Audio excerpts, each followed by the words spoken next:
Finding the right financial advisor can feel like you're on some epic quest. It's a huge deal, one of the most important partnerships you'll ever form for your future. And today, we're basically handing you the treasure map, so let's dive in. If looking at your finances makes your head spin like you're lost in a maze, trust me, you are not alone.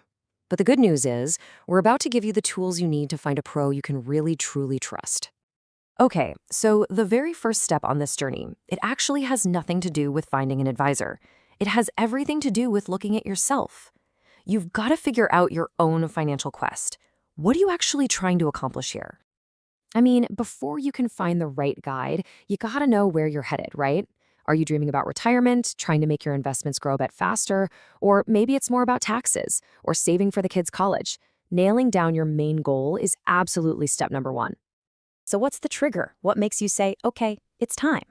Well, a lot of times it's a big life event. Getting married, having a kid, maybe inheriting some money. Another huge signal is when your portfolio hits that $100,000 mark. If any of that sounds familiar, yeah, it's definitely time to start looking. All right, once you know what you need, it's time to figure out who can actually help. See, the term financial advisor is this big, broad umbrella. Underneath it, you've got all these different pros with different skills and, importantly, different legal duties. Let's meet the potential guides. Welcome to the world of acronyms. But don't worry, let's just focus on the big ones. A CFPR, that's a certified financial planner, is kind of like the general doctor for your money. They look at the whole picture. An RIA, or registered investment advisor, is more of a specialist, really zeroed in on managing your investments. And notice that word next to both of them, fiduciary. Tuck that away, we are definitely coming back to it. Now you've got another choice to make, human or machine. A human advisor is going to be your best bet for complex stuff when you need that really personal, holistic plan. But hey, if you're just starting out, maybe with a smaller account, a robo-advisor can be a fantastic, low-cost way to get your money working for you automatically. Okay, stop what you're doing because we've reached what I think is the single most important part of this entire process. We are about to run the ultimate loyalty test. We're going to figure out whose side your advisor is legally on. So let me just ask you, straight up, when you get advice from someone, whose side are they really on? Are they legally required to act in your best interest or someone else's? Because believe me, the answer to that question changes absolutely everything. The gold standard, the thing you should be looking for, is called fiduciary duty. It's a simple but incredibly powerful legal promise. An advisor must put your financial interests ahead of their own, every single time. The SEC even calls it the highest standard of conduct. This is the bedrock of trust. But, and this is a big but, don't get fooled by something that sounds kind of similar. The best interest rule. Here's the critical difference. A fiduciary duty is an ongoing, continuous promise. The best interest rule? That only applies to a single transaction. It's a subtle difference on paper with massive, massive implications for your wallet. Okay, so we've nailed down the trust factor. Now let's get practical and talk about money. I mean, professional help isn't free, right? So it's so important that you understand exactly how your advisor is getting paid. Probably the most common way advisors charge is based on assets under management, or AUM.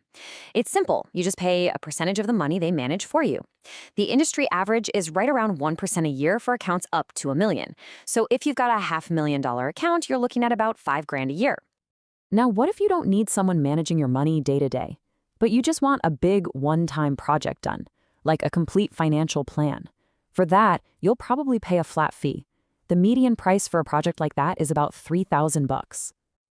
And there's a third model that's getting pretty popular, the retainer. Think of it like a subscription. You pay a set annual fee and you get ongoing access to your advisor. A typical retainer fee is going to be somewhere around $4,500 a year.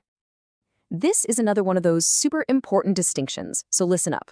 Fee-only versus fee-based.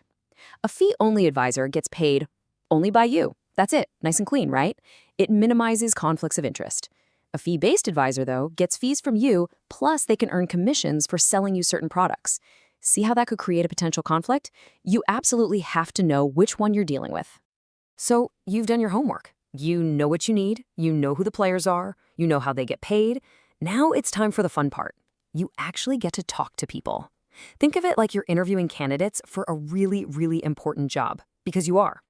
So, what do you ask? Well, everything we've talked about really boils down to these 4 questions. Just ask them point blank. 1, are you a fiduciary? 2, how exactly do you get paid? Do you make commissions? 3, have you worked with people in my situation before? And 4, how often are we going to talk? I'm telling you, their answers will tell you almost everything you need to know.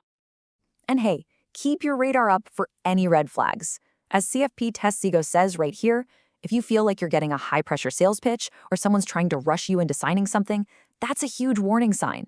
A real pro, a true professional, doesn't need to play those games.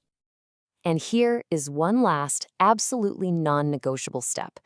Before you sign a single piece of paper, you have to do a background check. You can use free tools from the regulators like FINRA's Broker Check. It'll show you their whole work history and, most importantly, any complaints or disciplinary actions. Always, always trust, but verify. So you did it, you've done the research, you've held the interviews, and you've found your guide. The final part of the quest is just making it official, forging that financial alliance. So to seal the deal, you'll sign an advisory agreement. Make sure you read that carefully. It has all the fees and services. Then you'll get your account set up, you'll decide if you want the advisor to be able to make trades for you or not, and you'll lock in a schedule for how often you're going to check in with each other. Look, finding the right advisor is really a journey of empowerment.